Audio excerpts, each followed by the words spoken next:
안녕하세요 여러분. 요즘 뒤끝 장렬하시는 오세훈 서울시장에 대해서 잠깐 얘기를 좀 할까요? 삼국지에 보면 유비, 관우, 장비가 있죠.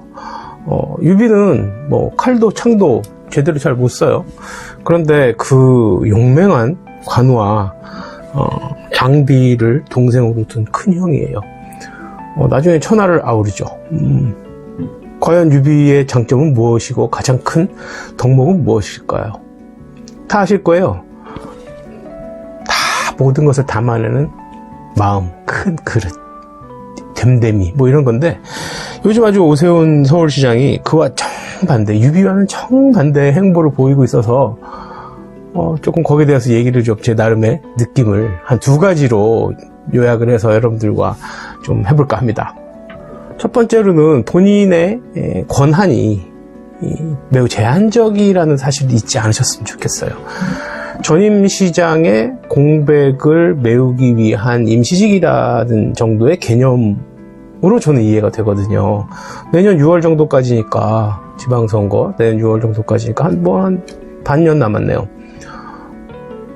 그런데 이 임시직 개념의 공백을 메우라는 소위 말하는 땜빵 개념의 서울시장이 무소불위의 권한을 휘둘러서 소위 갑질을 하려고 하잖아요. 일단은 본인이 그 위치에 대한 그런 정확한 이해가 필요할 것 같아서 제가 대신 말씀을 좀 해드릴게요. 서울시장의 자리가 어떤 자리예요? 서울시 되게 세계적인 도시예요. 엄청 큰 도시예요, 진짜. 저는 달라스, 시카고, 세인루이스, 다 시애틀 살아봤는데 서울보다 작아요. 훨씬 작아. 서울이 엄청 큰 도시예요. 이러한 매머드급 세계적인 도시인 서울을 이끄는 그 서울을 돌아가게 하는 서울시청의 가장 위에 있는 분이에요. 그러니까 공무원 조직이라고 하는 것은 사실은 우리가 이론적으로 조직의 이론으로 말하면 관료 조직이란 말이에요. 관료 조직. 다 아시겠지만 관료제는 막스 베버가 말했다 아주 효율적인 집단을 정의해 놓은 것이에요. 거기엔 좀 특징이 몇 가지가 있죠. 효율적인 목표의 달성, 합리적인 규칙, 그리고 엄격한 권한 설정, 이런 것들인데 세 가지 다 위배되고 있어요. 일단 예산부터 얘기를 하자면, 예산을 그렇게 반 이상 싹둑 잘라버리면 그동안에 진행해오던 각 부처에서 목표로 설정했던 여러 가지 사업들이나 정책들이 효율적으로 집행될 수가 없습니다. 두 번째로는 합리적인 그 규칙이 적용되어야 하는데, 그냥 특정 단체가 마음에 안 들고 특정 단체가 편향적이고 서울 시민의 삶을 위해서 방해가 된다는 아주 주관적인 규칙을 적용을 해서 예산을 팍팍 깎고 있어요. 김세동인지 김헌동인지 그분은 왜 자꾸 그 SH 사장으로 내정을 하시는 거예요? 거기 어떤 합리성이 있습니까? 다른 설명 필요 없어요. 제가 볼 때는 그것만 봐도 매우 비합리적인 규칙에 대한 판단을 하시는 거로 제가 이해가 됩니다. 그리고 마지막, 세 번째 가장 큰데요. 엄격한 권한을 설정하고 엄격한 권한을 적용한다는 거예요. 본인이 갖고 있는 그 서울시장의 생명이 6개월 정도, 반년짜리 정도의 생명력이 있는 자리라면 권한 역시 그에 맞추어서 행사하는 게 맞습니다. 그런데 마치 완벽한 full authority를, 완전한 권한을 다 갖고 있는 것처럼 모든 서울시정 전반에 거쳐서 모든 본인의 권한을 행사하려고 하고 있어요. 그럼 당연히 무리가 따르죠. 왜 그렇게 무리한 그 권한을 행사하며 시정에 부정적인 영향을 미치는지 저는 정말 의문스러워요. 땜빵이면 땜빵답게 그 공백만 메우면 되는 거예요. 최소한의 결정을 하세요, 제발.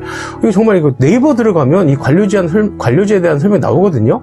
그 네이버 들어가서 관료제, 이렇게 막스 베버의 관료제를 검색을 해서 좀 보세요.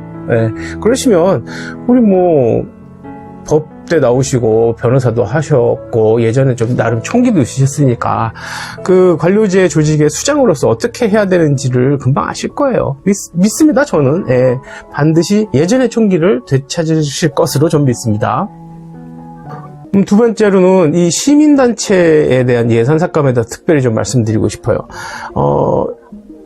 이 오세훈 시장이 볼 때는 이 시민단체가 그냥 뭐 자생력도 없는, 힘없는, 뭐 그냥 갈데 없는 사람들이 모여서 만든 오합지졸 단체로 보이나 본데, 우리 눈에 보이지 않는 더 중요한 게 있어요. 시민들의 권리를 수호해주고 시민들의 권리를 대변한다는 매우 중요한 역할을 하는 단체이고 조직입니다.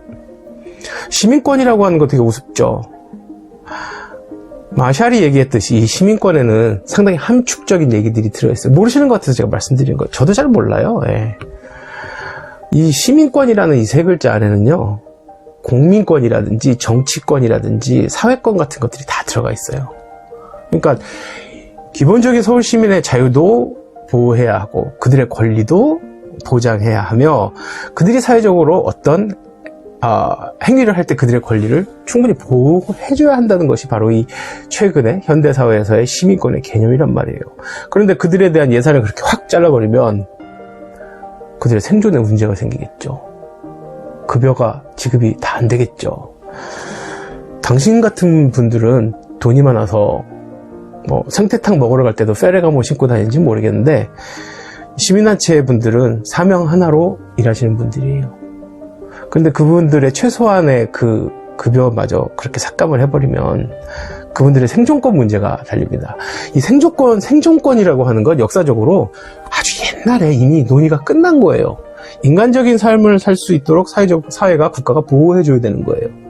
생존권, 삶을 유지하게 해주는 것이에요.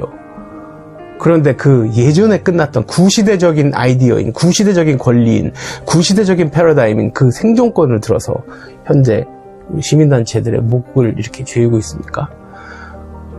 보수 성향을 가진 분들은 좀 비교적 그런 어떤 이념적인 성향이나 역사적인 관점들이 좀 한 곳에 꽂혀 있는 건 제가 알아요. 본인이 추구하고 본인이 필요하고 본인이 선택하는 것에만 딱 꽂혀 있어요. MBC 라디오에 김종배 씨는 그러더라고요. 오세훈 시장의 이번 그런 행위가 사실 서울 시민들을 다 무시하는 것이라고. 알만한 사람들은 다 압니다. 서울 시민들을 무시하는 처사이고, 시민단체에 근무하는, 시민단체 관련하는 분들의 생존권을 위협하는 거예요.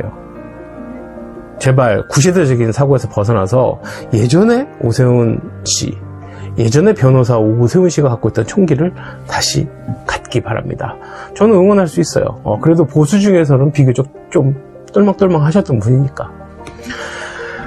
부디 이렇게 한 두 가지 정도로 이번에 그 오세훈 서울시장이 실수했던 부분에 대해서 말씀드렸습니다.